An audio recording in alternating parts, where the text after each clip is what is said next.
Selamat pagi pemirsa. Purbaya Yudi Sadewa menorehkan kesan kurang mengenakan begitu dilantik sebagai Menteri Keuangan. Purbaya mengeluarkan kalimat yang terkesan mengabaikan suasana kebatinan masyarakat dan tidak sensitif terkait dengan gerakan 17+8. Ketika itu Purbaya sesumbar akan menciptakan pertumbuhan ekonomi 6 hingga 7% agar demonstrasi hilang karena rakyat sibuk cari kerja dan makan enak. Pemirsa, inilah editorial Media Indonesia di hari ini Jumat 10 Oktober 2025 dengan tema Aksi Purbaya Bukan Gimik Belaka bersama saya Leonard Samosir, dan Anda semua juga bisa ikut menyatakan pendapat Anda nanti dengan menelepon nomor 021 583 99 100. Dan pemirsa, pagi ini telah hadir bersama saya anggota Dewan Redaksi Media Group Abdul Kohar. Mas Kohar, selamat pagi. Selamat pagi. Sehat-sehat ya Mas? Alhamdulillah sehat. Sehatnya betulan, bukan gimik? Oh, bukan gimik, betulan ini. Betul-betul ya. Ini, Alhamdulillah sehat. Alhamdulillah sehat. Kita melihat editorial pada pagi ini.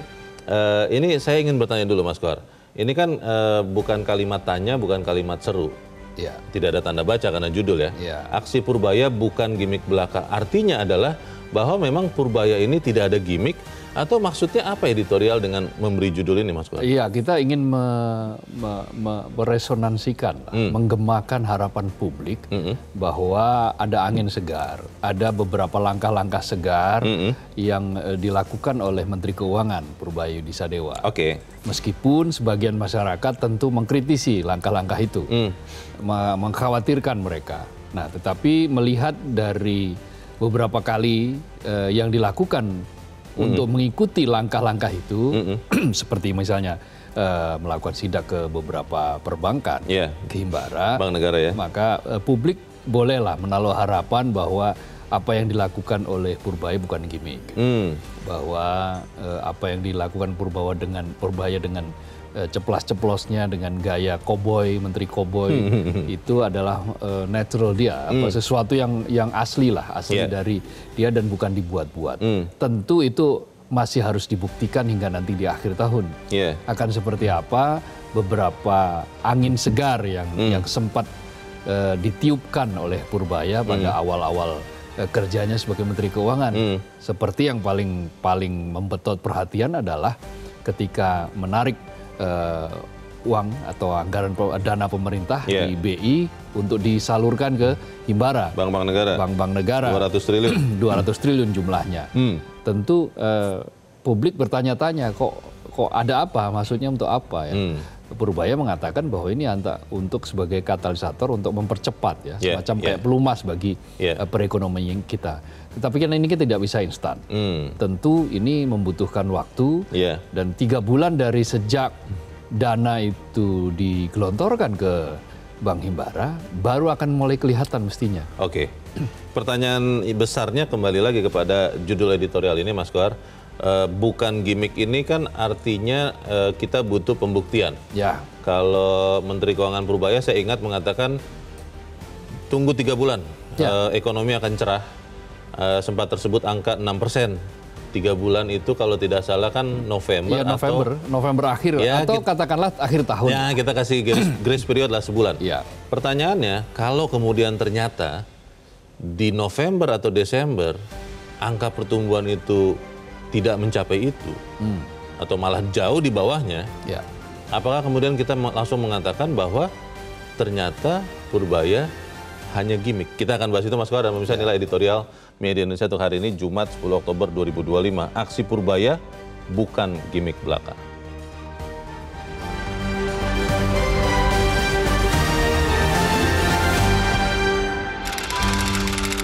Aksi Purbaya Bukan Gimik Belaka.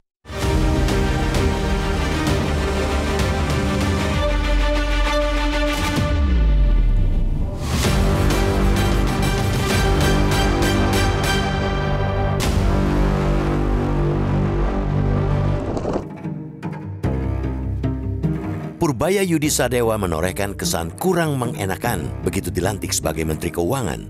Ia mengeluarkan kalimat yang terkesan mengabaikan suasana kebatinan masyarakat dan tidak sensitif terkait dengan gerakan 17+8. Ketika itu, Purbaya sesumbar akan menciptakan pertumbuhan ekonomi 6%-7% agar demonstrasi hilang karena rakyat sibuk cari kerja dan makan enak. Ucapan itu sontak menyulut kegaduhan, namun tidak berlangsung lama karena Purbaya bergerak cepat dan mengaku salah. Pak Gayung bersambut, publik pun membukakan pintu maaf. Purbaya bisa langsung tancap gas menjalankan kerja-kerja sebagai bendahara negara. Energi masyarakat pun tidak tersita pada kontroversi dan perdebatan tanpa ujung. Ketika suasana sudah kondusif dan tidak ada lagi pertentangan dengan masyarakat, Purbaya yang dijuluki si Menteri Koboi terus melahirkan gebrakan dan terobosan. Sederet kebijakannya bahkan sudah mulai membuat pejabat negara geleng-geleng kepala.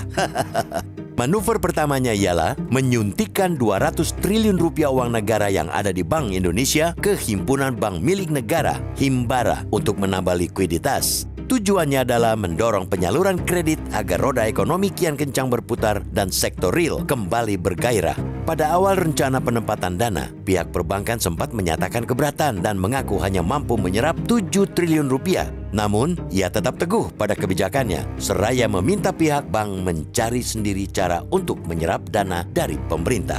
Dalam keteguhannya itu, Purbaya seperti menabuh genderang dan menghidupkan alarm bahwa dalam urusan negara, kreativitas amatlah dibutuhkan. Pejabat bank pantang terlena dengan cara-cara lama, tetapi harus cerdik dan cerdas dalam menjemput solusi.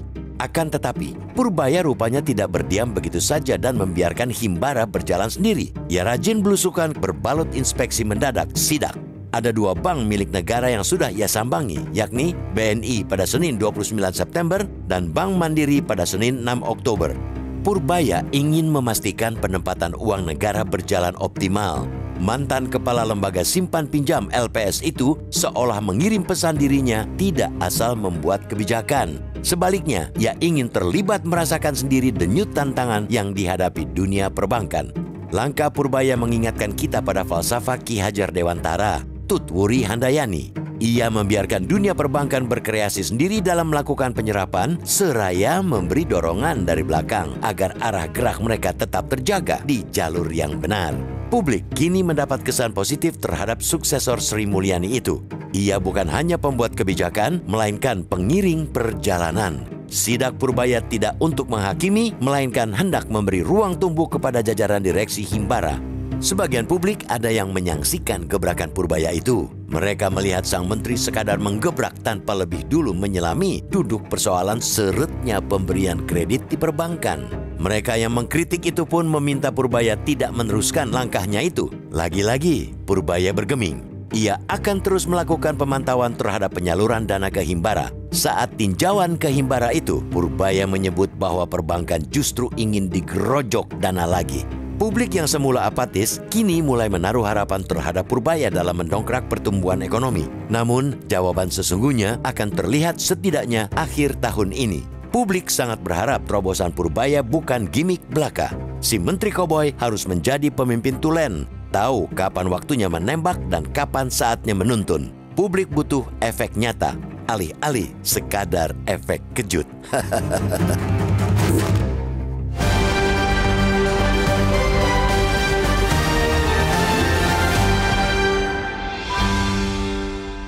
Di bagian berikut Anda bisa ikut menyatakan pendapat Anda pemirsa. Untuk saat ini tetaplah bersama kami.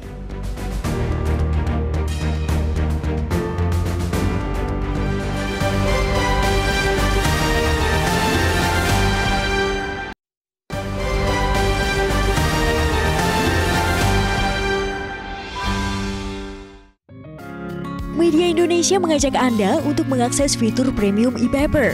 Dengan sajian konten berbasis intelektual dan meneguhkan kebangsaan, Media Indonesia tampil dengan lebih dinamis melalui e-paper Media Indonesia yang dapat Anda akses kapan saja, di mana saja. Caranya mudah, download aplikasi Media Indonesia di Android atau ketik link e-paper.mediaindonesia.com atau bisa scan QR Code pada layar kaca Anda. Klik tab e-paper di bagian samping layar tablet Anda, daftarkan data diri, serta pilih paket berlangganan e-paper Media Indonesia sesuai dengan kebutuhan Anda. Nikmati juga bonus spesial tambahan 4 halaman rubrik fokus setiap hari. Semua bisa Anda dapatkan hanya di e-paper Media Indonesia.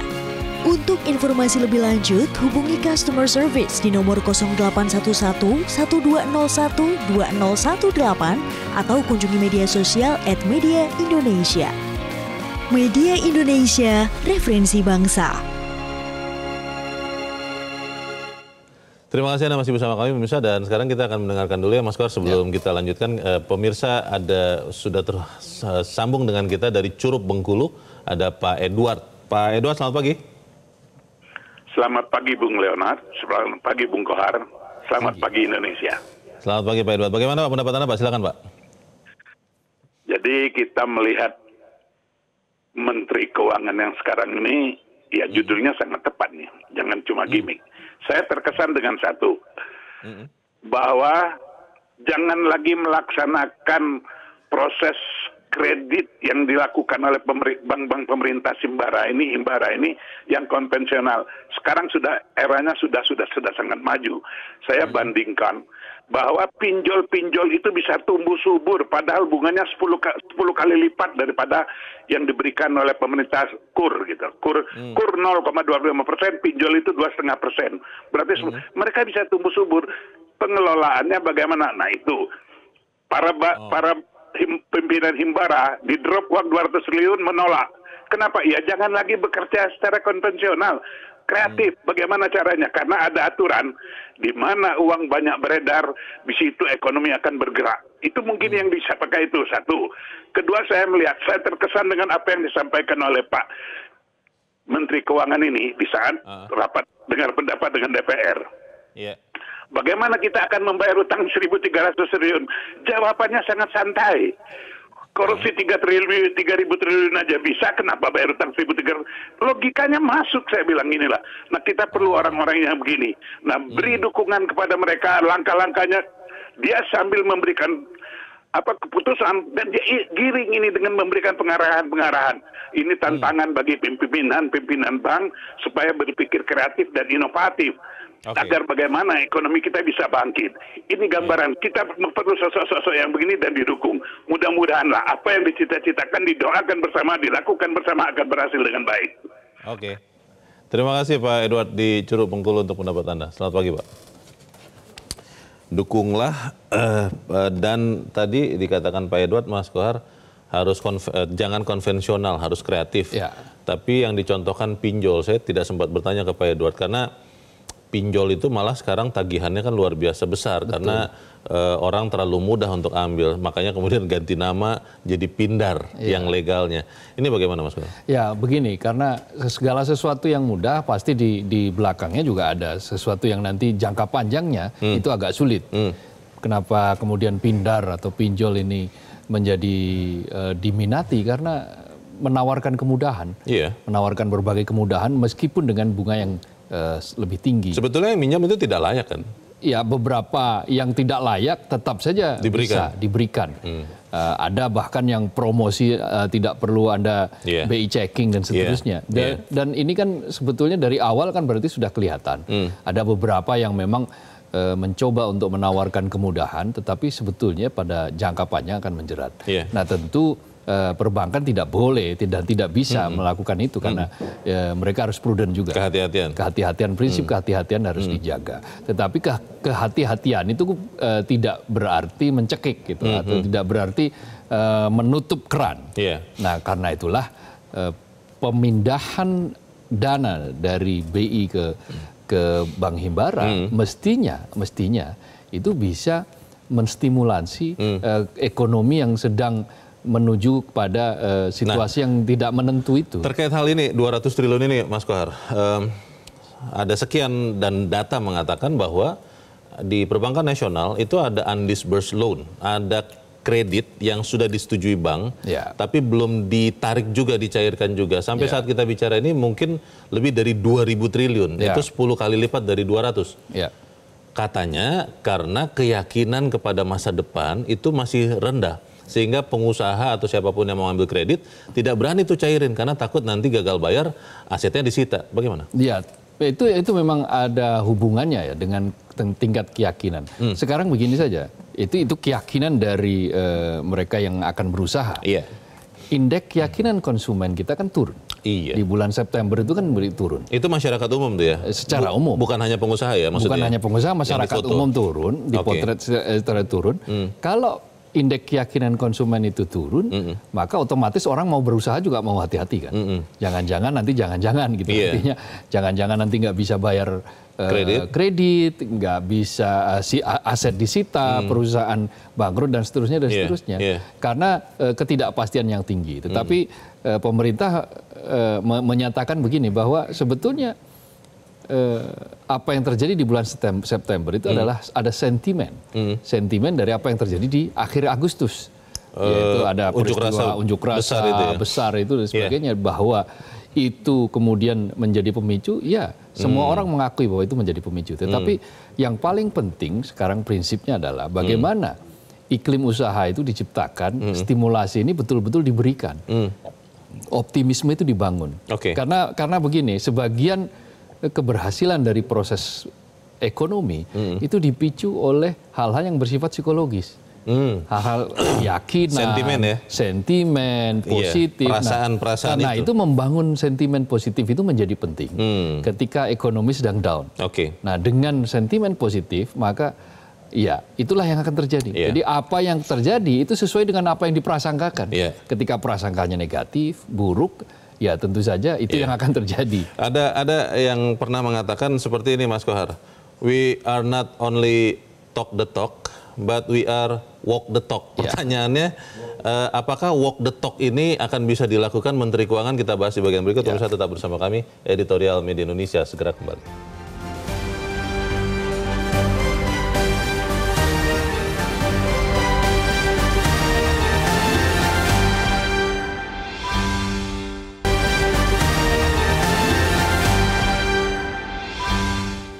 Terima kasih Anda masih bersama kami dan kita ada di bagian akhir dari diskusi kita pagi ini. Mas Kohar, bagaimana kita meyakinkan kita semua, warga negara Indonesia, bahwa Menteri Keuangan Purbaya Yudisadewa bukan hanya pandai dan juga mudah berbicara, berkomunikasi, karena banyak orang mengatakan masalah ekonomi sekarang jadi lebih mudah loh dipahami sejak ada Purbaya.